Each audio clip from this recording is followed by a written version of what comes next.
l'homme qui avait détaché, ce qu'il a arraché, parce que je la vois très bien, cette statue de Jeanne d'Arc devant l'église Saint-Augustin, il y en a une autre place des Pyramides, et effectivement, je voyais pas l'épée. Je dis, bon, elle doit être en restauration. Pas du tout. C'est quelqu'un qui s'en était emparé. Qu'est-ce qui s'est passé? La personne a été condamnée, et s'il l'avait pas été, je crois que ça n'aurait choqué personne, puisqu'il ressort libre, d'autant que visiblement la mairie de Paris s'en foutait royalement. Je rappelle quand même que la statue appartient à la mairie de Paris. Elle ne s'était même pas portée civile alors qu'elle est propriétaire de la statue.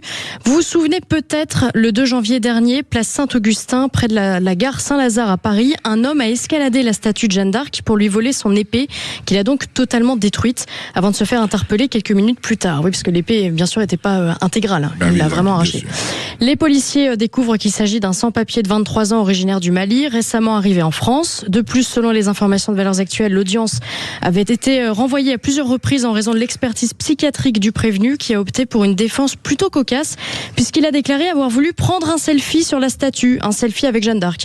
Alors tout arrive, sauf que là, on n'était pas au musée Grévin et qu'a priori, quand on veut faire un selfie, même avec une statue, on ne repart pas avec la moitié du patrimoine sous le bras.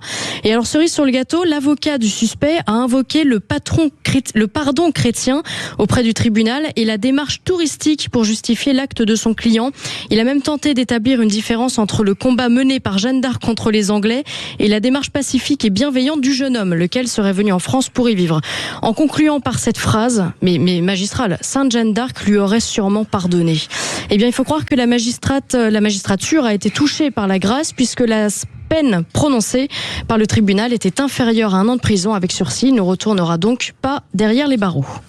Bon, ça fait partie des nouvelles normes judiciaires. Bon, je suppose qu'on reforgera une épée et qu'un artisan mais bien se fera une sûr, joie. ça se répare toujours. Le principe.